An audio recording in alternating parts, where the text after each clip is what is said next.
Hello guys, so welcome to my channel. So in this channel I am going to explain union of two sorted arrays, the most important question which is asked in the interviews. So in this video I am going to say the fast approach so that your time complexity, your space complexity would be satisfied by your interviewer. Okay, so basically for every question we will have two types of approaches. One is a brute force approach and another one is a optimal approach, which is an optimized of the brute force. Like whenever you say union of two sorted arrays, you like to use always about sets. By using the sets, what happens here? It takes more time complexity, space complexity. So here I am using a two-pointer solution. So no late.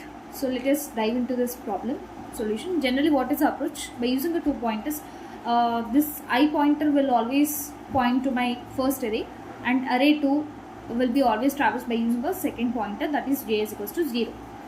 At starting, my j is equals to always will be I is equals to 0 and j is equals to 0. Okay, so I is equals to 0 means what is the element? 1, and j is equals to 0 means second element. Okay, so I'll check whether what is lesser than less element. Okay, so what is lesser here? First element in the first array is always lesser here. Okay, is lesser. Obviously 1 is lesser than 2, so that's why what I have to do, I'll add this one into my result. So by adding the 1 into the result, I'll get 1. Okay, so again I'll come out of the loop. Again I'll check. Again I'll increase I plus plus. I'll do I plus plus. After doing I plus plus, my I pointer will be shown to the second element of my array 1. Okay, that is 2, and I'll compare this 2. Okay, yeah, obviously these two are equal, so it doesn't mean that I'll add only these element. I can add this element also.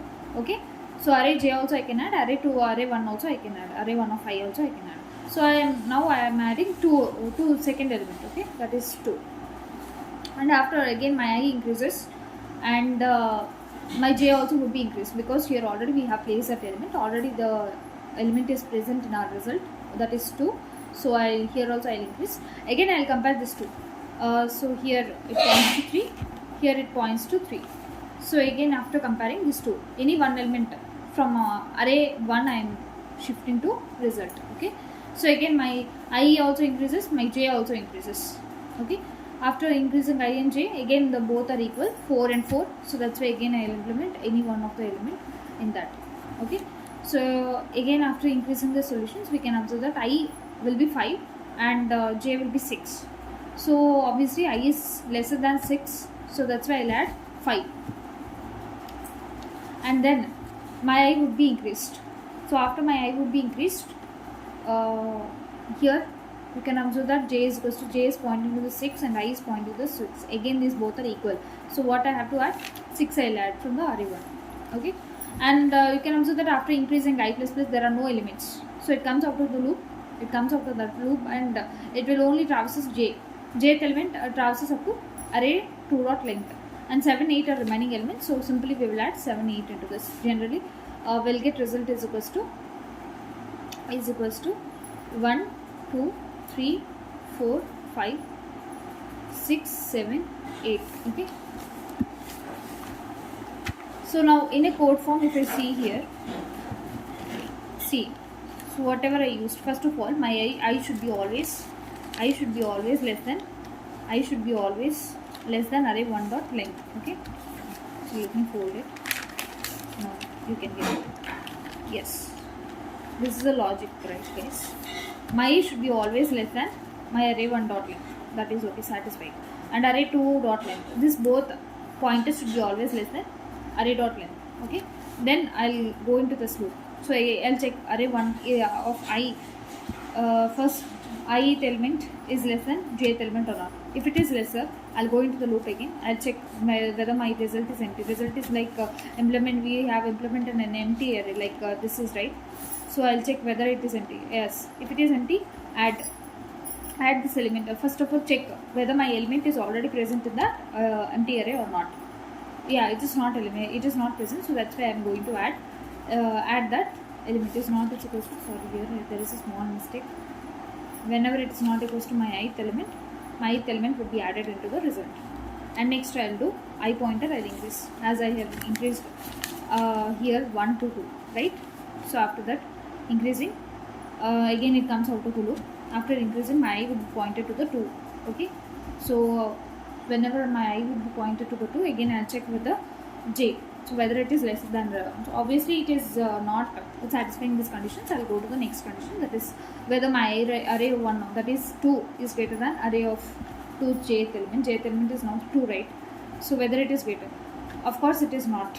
Okay, I'll go to the else condition. Else condition is like if these two conditions doesn't satisfy, else condition comes under.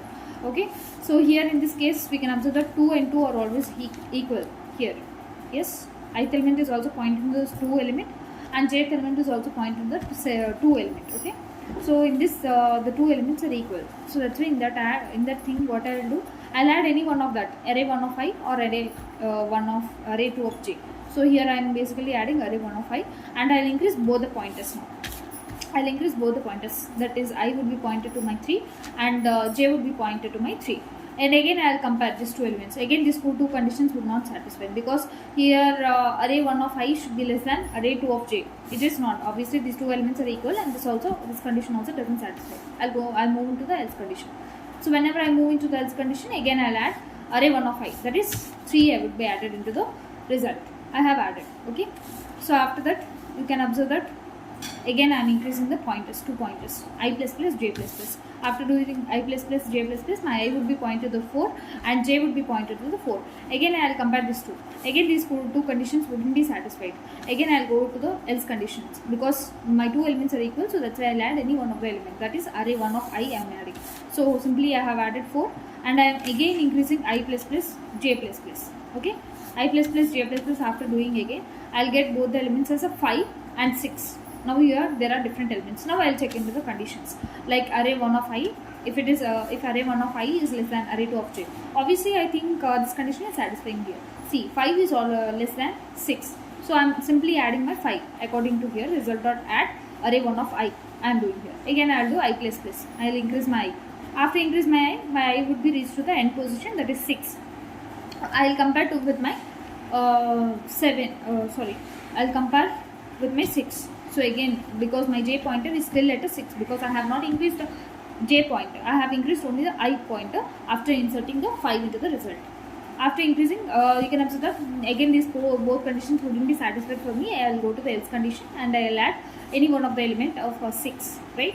So after adding, I'll get result I will be added 6 in that. Again I'll increase 2 pointers. After increasing 2 pointers, you can observe that I is increasing outside of the array dot length. So it is increasing outside of the array dot length. So obviously this while loop doesn't vary, so it comes out of this loop and it goes to the next condition, that is you can observe here. Yes, this is that. Now my I element is increasing, right? You can observe that ith element have reached the end position, and it is crossing the end position. Now that first while loop doesn't vary. That is, first while loop is this when both the conditions are less than j. J also should be less than array 2 dot length, and I also should be less than array 1 dot length. So after that, yeah, this condition would come. So I'll check, well, my array 1 dot length is less than I is less than array 1 dot length. Obviously it is not, it is crossing, so that's why I'll go to the j. Obviously my j is less than array 2 dot length. So you can observe that jth elements are still alive here, are still present here, 7 and 8. So I'll insert this element. First I'll check whether my previous element result is containing of these elements or not. Until 5 only I have added, 6 only I have added, 7 and 8 I have not added. So that's why after checking I can able to add this 7 and 8 also. Again I'll do j plus plus. After doing j plus plus, I'll get into the last position. Again I'll check whether my result is consisting of 8 or not. So yeah, obviously it is not consisting, so that's why I'll add 8 into the result. So my result would be now 1 2 3 4 5 6 7 8, and I'll return the result. So this is a code in Java, okay? Okay, this is the simple code in Java. You can see here. So I'll show the code from starting actually. See here. Simple. In Java I have solved this.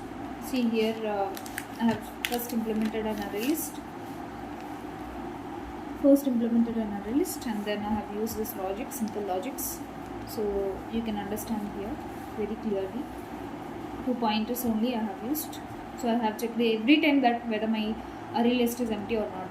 Okay, and I have checked every time that already my elements are present in the result or not. So if not, you can add my array elements in the arrays. If not, if it is, don't add. You do simple I++ and j++. Okay, and the next, this is for logics. Okay guys, so take the screenshot of this code and run this code on your VS Code or your personal IDEs or an online compiler. You will find this code is a optimized solution. Even in the LeetCode, you can solve the union of two sorted arrays. In Geeks4Geeks you can find the question. You can practice it. Go and practice now, guys. And this is the best approach. Okay, so time complexity, coming to time complexity, we are using 2 pointers, so that's why it is taking the big O of n time complexity, and extra space, I think big O of 1, extra space in array I am building, right? Okay, O of n, space complexity and time complexity. So thank you so much guys for being until end. I think you will be satisfied with my question. So if there are any modifications in my explanation, or if I have to explain in any other languages, you can DM me guys. Obviously I can explain in Hindi and Telugu also, in English also, but I'm trying in English to improve my communication. I hope this code will find better. And thank you so much for watching until end. Obviously you can take the screenshot of the code, and please guys subscribe and watch my next latest videos, upcoming videos. I'll keep every question which I find most important for the interviews, so that you can solve in an optimal approach. This is my words guys. Okay, I'll make sure that you will be prepared for the placements. Okay, bye guys.